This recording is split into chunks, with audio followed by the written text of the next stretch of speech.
सोचिए, अगर किसी हादसे में किसी का चेहरा ही मिट जाए तो क्या वो इंसान अपनी पहचान वापस पा सकता है? आज तक ये सिर्फ फिल्मों में होता था, लेकिन अब मेडिकल साइंस ने भारत में नामुमकिन को मुमकिन कर दिखाया है। देश का सबसे बड़ा अस्पताल एम्स में अब एक क्रांतिकारी सुविधा लेकर आया है, फेस ट्रांसप्लांटेशन। ये सर्जरी कैसे होती है, किसका चेहरा लगाया जाता है और क्या ये नया चेहरा पहले जैसा दिखता है? आज हम बात करेंगे डॉक्टर शिवांगी से, जो एम्स में प्लास्टिक सर्जरी की एक्सपर्ट हैं, और समझेंगे इस मेडिकल मिरेकल की पूरी कहानी। एलिजिबल एक ऐसा इंसान होता है, महिला हो या पुरुष हो, जिसकी अदरवाइज हेल्थ कंडीशन एक ट्रांसप्लांट को एक्सेप्ट कर सकती है। इसकी ज़रूरत यूजुअली उन लोगों को पड़ती है जिनका चेहरा बहुत बुरी तरीके से ख़राब हो गया है।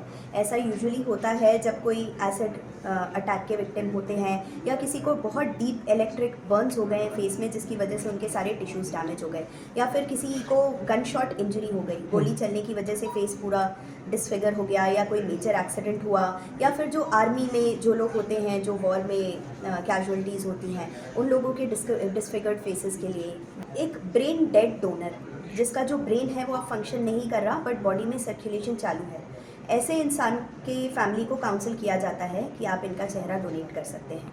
इसका प्रोसेस ऐसा होता है कि जिस टाइम हम पूरे फेस को हार्वेस्ट करते हैं तो फेस के साथ साथ जो दोनों आँखों की लिड्स हैं, पलकें हैं, लिड है, उनको भी साथ में लिया जाता है।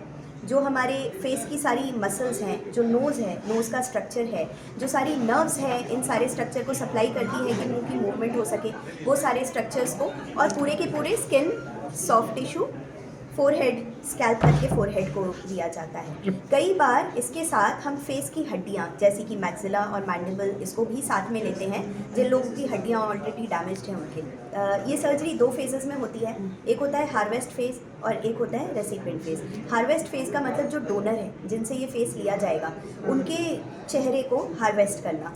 ये प्रोसेस भी काफ़ी कॉम्प्लिकेटेड होता है, इसमें 8 से 10 घंटे लगते हैं। नेक्स्ट फेज़ होता है रेसिपिएंट पे इस फेस को ट्रांसप्लांट करना, यानी कि लगाना। इसमें छोटे छोटे महीन कनेक्शन, ऐसे धागे यूज़ किए जाते हैं जो बालों से भी 10 गुना पतले होते हैं। बहुत ही बारीक धागे यूज़ करके माइक्रोस्कोप की मदद से वो नर्व्स और खून की नलियों में कनेक्शन बनाई जाती है। फिर सारी जो मसल्स है, सॉफ्ट टिश्यू है, उसको जोड़ा जाता है। अगर हमने बोन्स साथ में ली है तो उन बोन्स को प्लेट करके जोड़ा जाता है। तो ये भी कॉम्प्लेक्स प्रोसीजर होता है, लगभग 10 से 20 घंटे। कई लोग जिनका मुंह बुरी तरीके से डिस्ट्रॉयड होता है, उनकी आंखें बंद नहीं हो पाती। जब बंद नहीं हो पाती लॉन्ग टाइम तक, तो उनको ब्लाइंडनेस भी हो सकती है। उनका मुंह बंद नहीं हो पाता, जिसकी वजह से वो खाना नहीं खा पाते, वो स्वॉलो नहीं कर पाते, वो च्यू नहीं कर पाते, बात नहीं कर पाते। उनके कान, नाक, ये भी बुरी तरीके से डैमेज होते हैं, जिसकी वजह से वो ठीक से सांस भी नहीं ले पाते।